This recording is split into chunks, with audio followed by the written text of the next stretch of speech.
Usted está viendo Tierra América, la vida hecha imagen. Recuerda que el siguiente programa es clasificación B, para mayores de 14 años. Tierra América, la vida hecha imagen.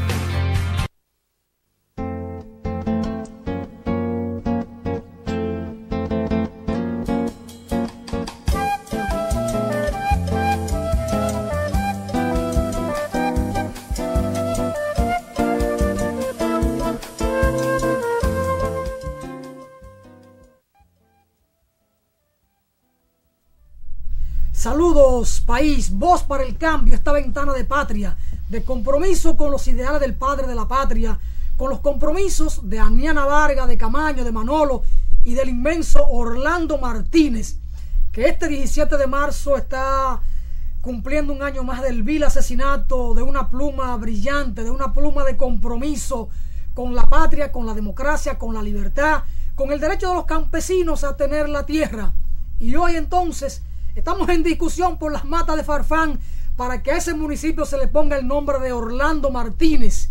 Vamos a ver si las autoridades y la sociedad civil de aquella comunidad pueden ponerse de acuerdo en este sentido, en este reclamo de sectores de esta comunidad donde nació Orlando Martínez, lord a esa gloria del periodismo dominicano.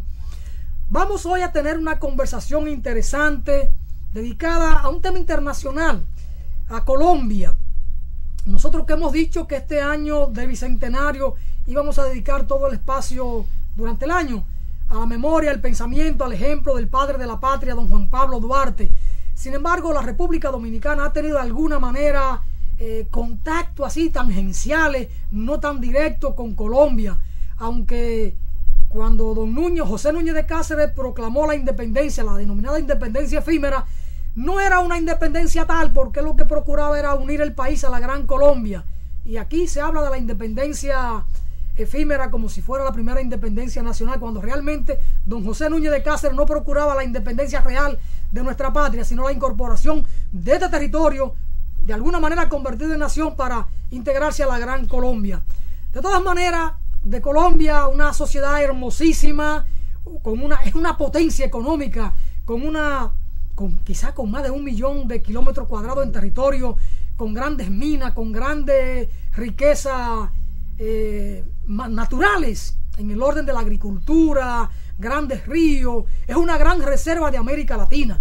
Si Colombia fuera un país realmente independiente junto con Argentina, Venezuela y Brasil, fuéramos una potencia en América Latina y pudiéramos desafiar con mucho más confianza en nosotros mismos la voracidad del imperio.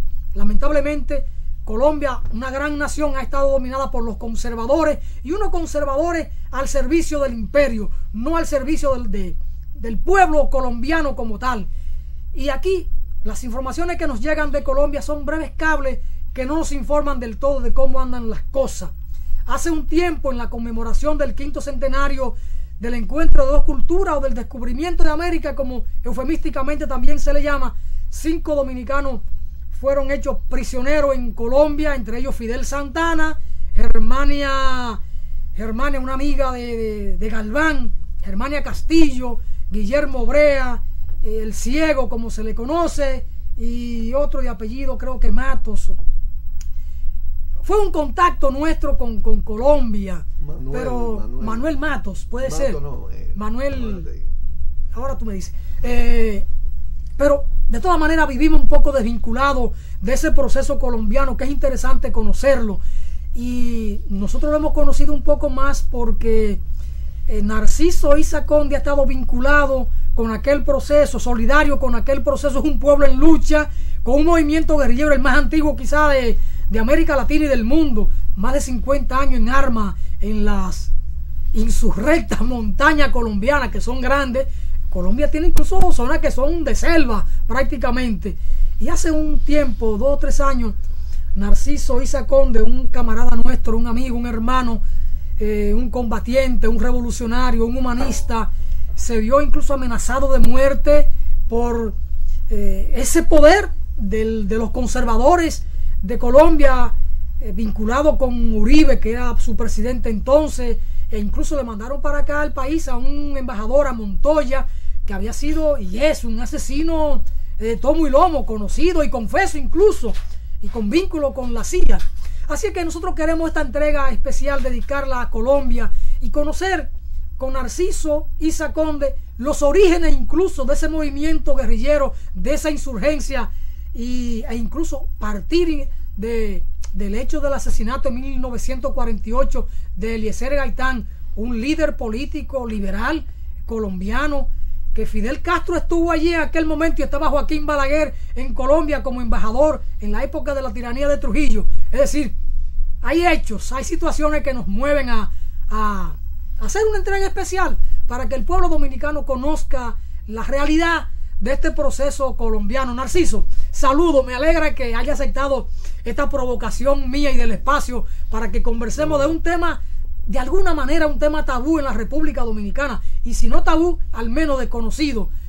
Hablemos, Narciso, de los orígenes de la insurgencia colombiana, a dónde se remota y cuáles son las razones causales o estructurales que hacen posible o que obligan a los revolucionarios colombianos o a una parte de los revolucionarios colombianos a producir la insurgencia que ya lleva más de 50 años.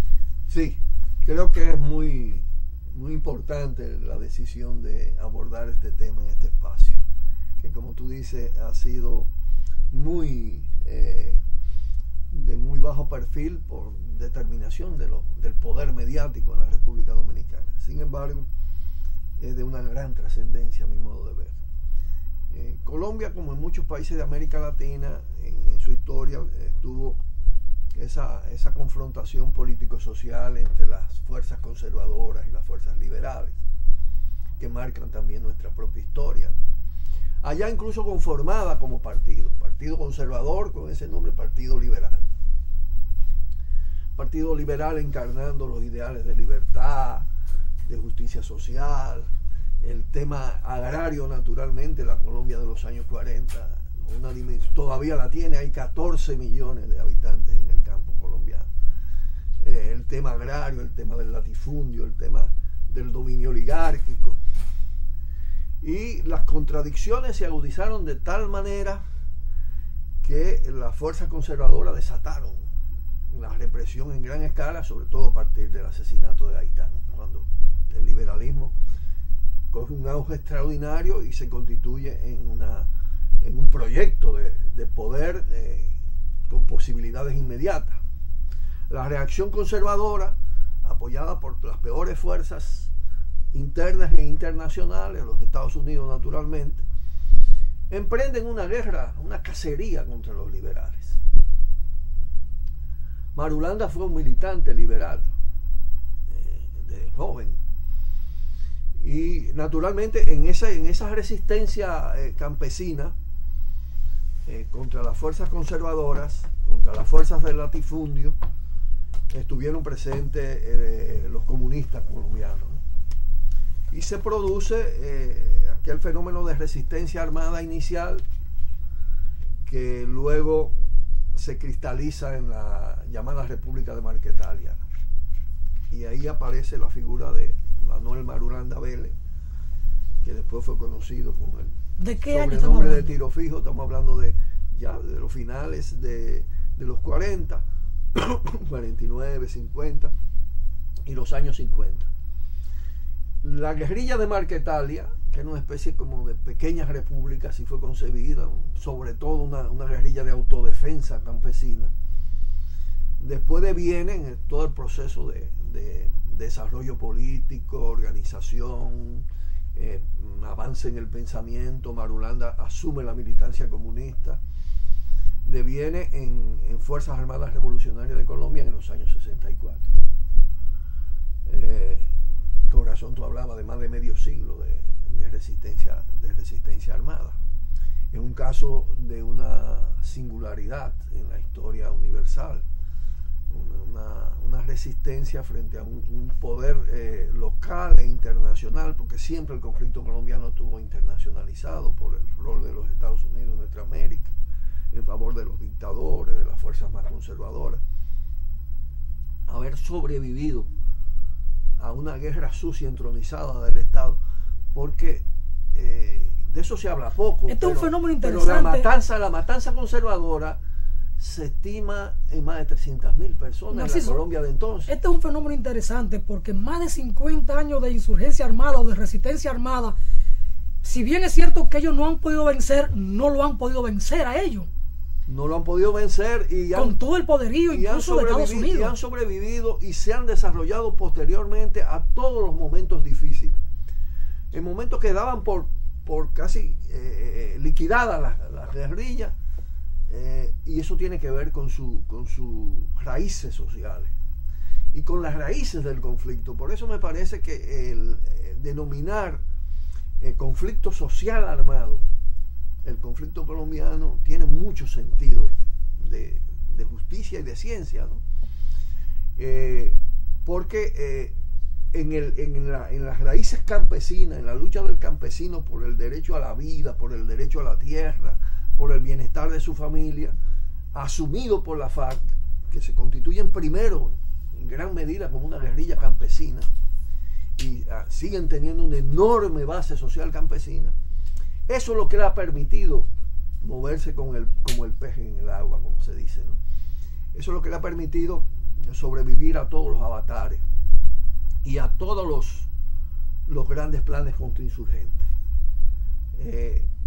Es un fenómeno en términos políticos social, no solo la sobrevivencia de la FARC, sino su desarrollo.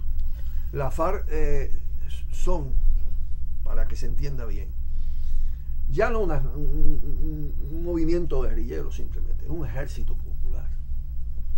La FARC es un partido comunista. Pero ahí viene... La FARC es un movimiento bolivariano. Ahí viene una pregunta, Narciso. La FARC es un ejército armado, ¿no? Es un partido armado de alguna manera. ¿Por qué se habla de la prolongada guerra civil colombiana? Porque una guerra civil tiene otras connotaciones, otras implicaciones y otros actores desde la sociedad. Y sin embargo, me acaba de decir que la FARC es un ejército con miles de efectivos alzados en armas. Porque es un ejército irregular que viene de lo civil. Irregular, pero ejército. Y hay una confrontación desde el pueblo organizado, del pueblo armado, con las instituciones del Estado, con el ejército regular, con las fuerzas interventoras.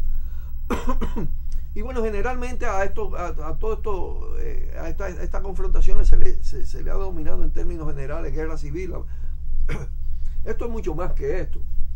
Precisamente por lo que hablábamos, se trata de un conflicto internacionalizado, de una confrontación de un ejército popular que es más que un ejército al mismo tiempo, porque es una fuerza política que desborda las Fuerzas Armadas, que va más allá de las Fuerzas Armadas, por todo lo que son las milicias de la FARC, por todo lo que es el Partido Comunista Clandestino con raíces en toda Colombia, no solo en las zonas rurales, sino en las zonas urbanas, por la conformación más recientemente, hace algunos años, del movimiento bolivariano, que es no solo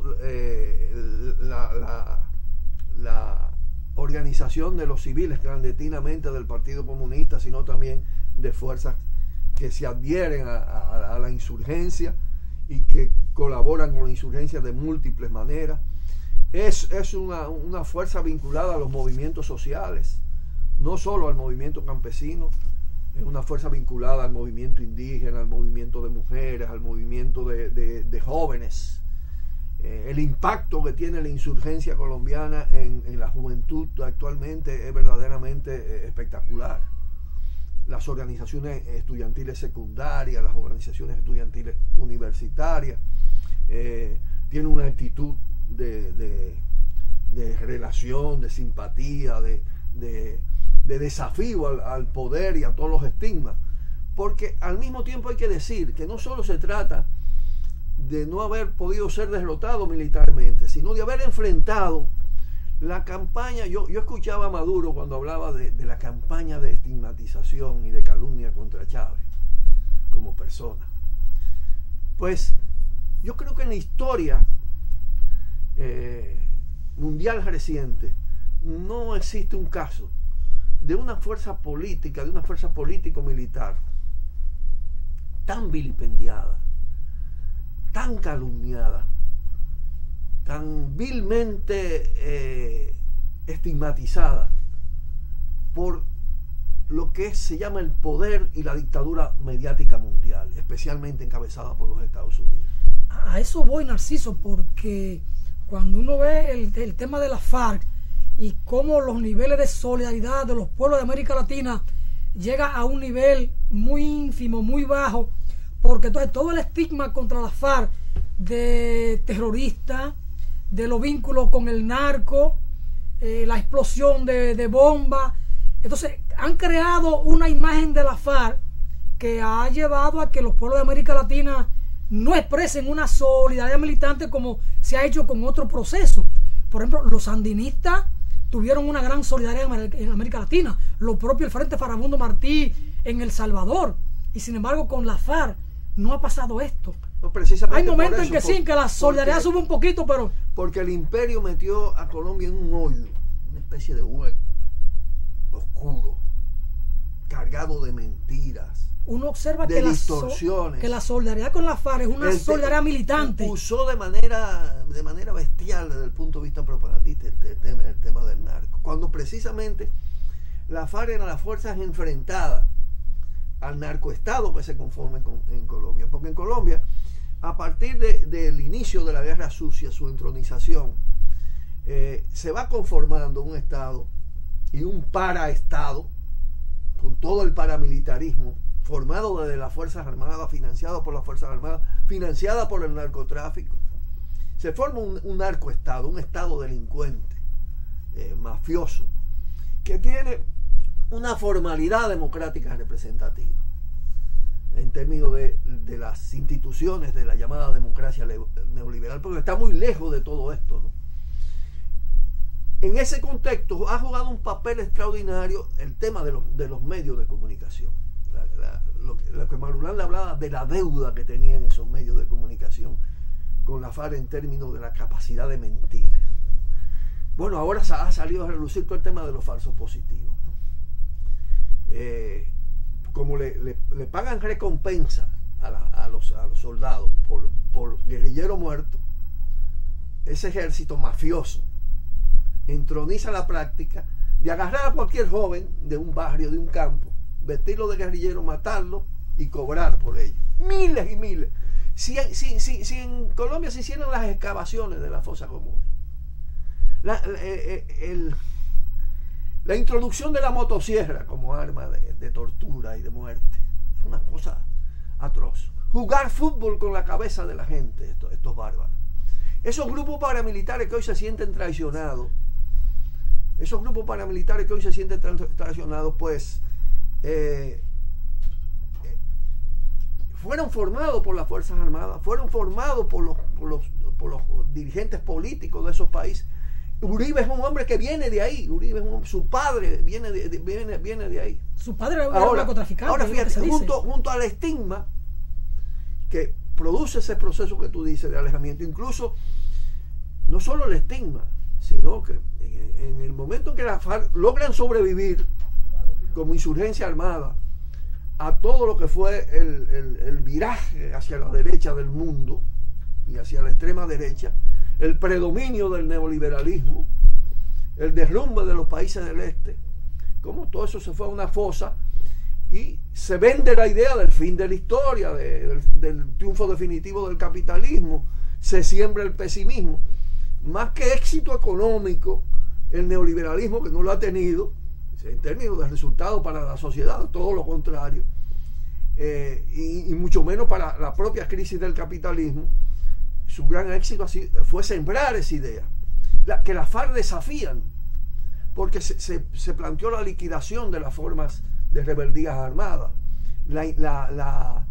¿cómo se decía? Lo inoportuno ya, lo desfasado de las acciones armadas. Se producen los procesos de negociaciones y de salidas políticas en Centroamérica, con el caso del FMLN, con el caso de la derrota sandinista, que también mete un elemento depresivo en todo el movimiento. Haber sobrevivido a todo esto hay que tener muchos valores, mucha fuerza y muchos principios y muchas raíces populares. Las FARC logran sobrevivir a toda esa situación, lógicamente con un cerco con un cerco impuesto por el imperio, no solo en términos de esa gran campaña de calumnia, sino también de una política de penalización y criminalización de la solidaridad. La FARC no podía tener delegaciones en ningún país de América Latina. El FMLN sí le llegó a tenerlo en México, aquí lo tuvo en República Dominicana, en todas partes, que difundían la realidad de su proceso. Eran perseguidos porque bien, es un momento de entronización de las fuerzas más cavernarias, más derechistas en los poderes establecidos del continente. Narciso, ¿qué pasa con la FARC? Que ha habido momentos en que tiene una gran ofensiva militar, e incluso en los 90 la FARC llegó a acercar a Bogotá, y luego se produce una especie de reflujo. ¿Ahí qué pasa? ¿Hay un debilitamiento de la FARC?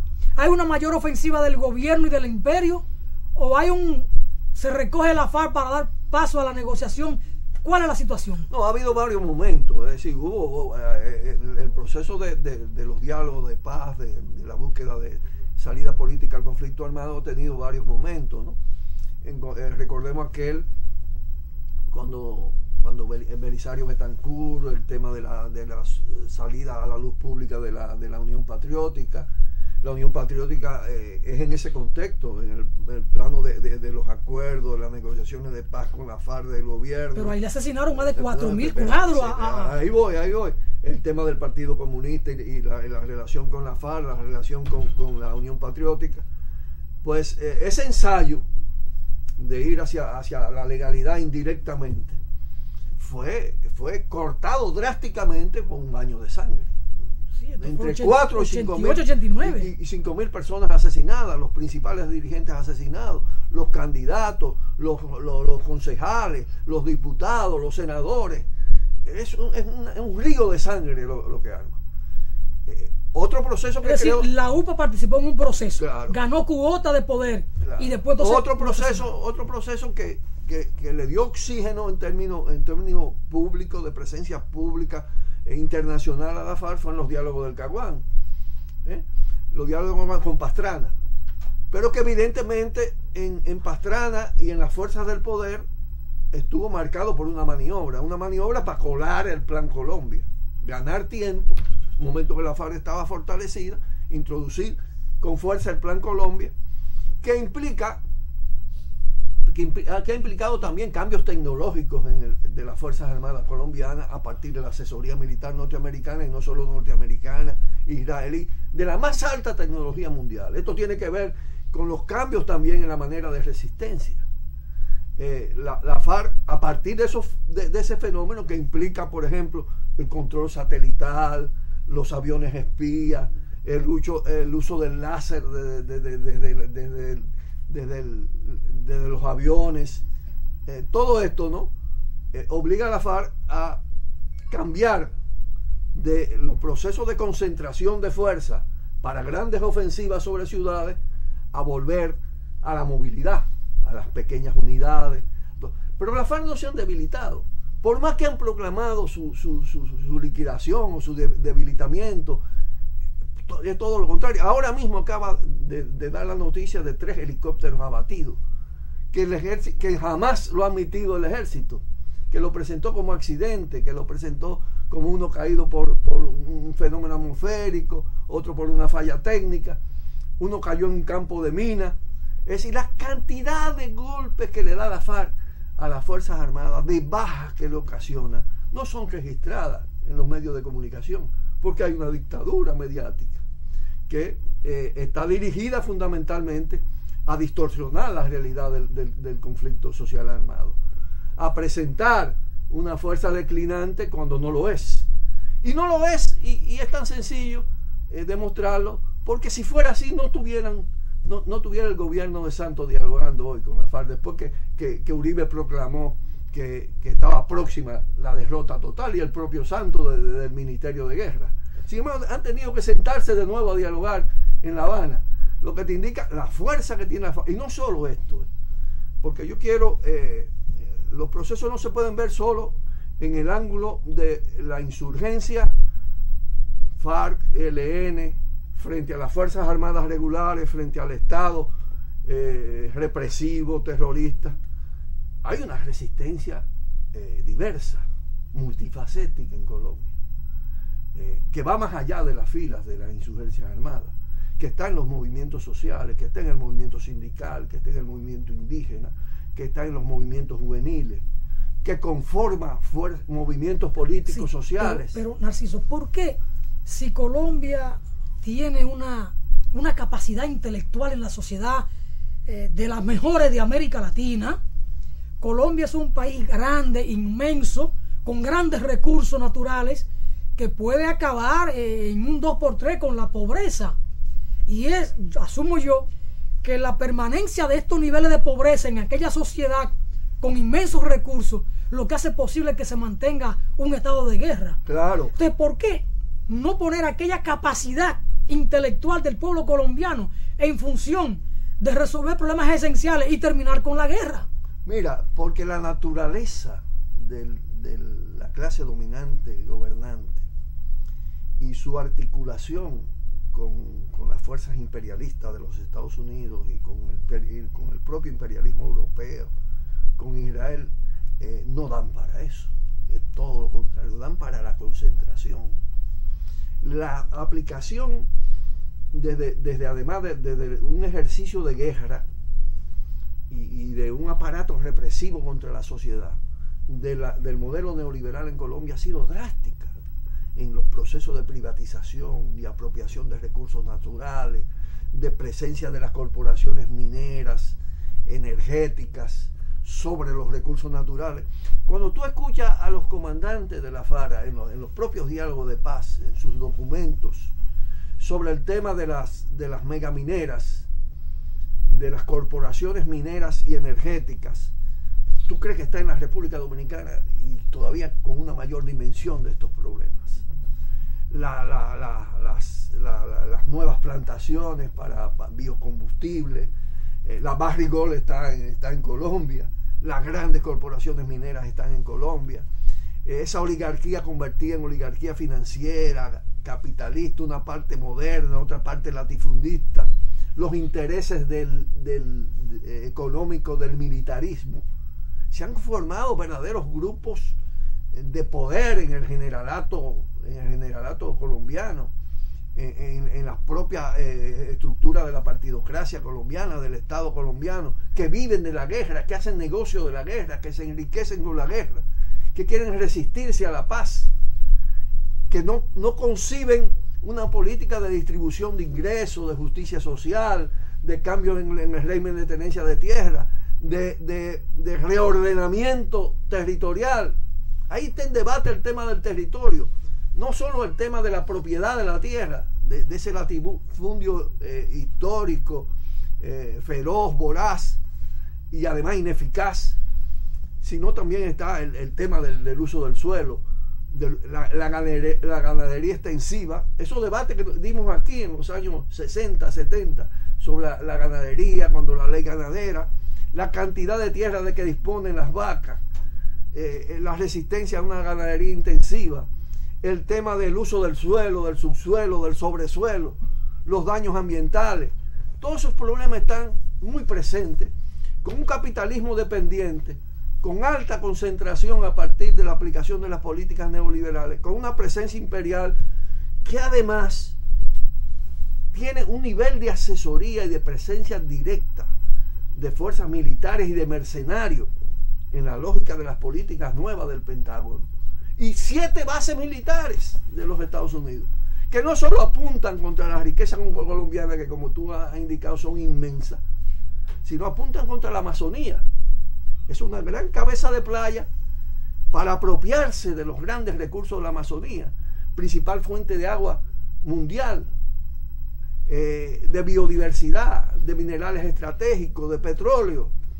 El imperio está sobre ese país. Eso es lo que ha hecho difícil el proceso de una salida de paz con un proyecto de justicia social, de dignificación del ser humano, que es la propuesta de FARC, que es la propuesta del ELN, que es la propuesta de los grandes movimientos sociales, de las izquierdas que actúan en la legalidad. Esa propuesta está confluyendo cada vez con más fuerza. Yo desde ese punto de vista me siento mucho más optimista, porque he visto que hay una enorme convergencia entre la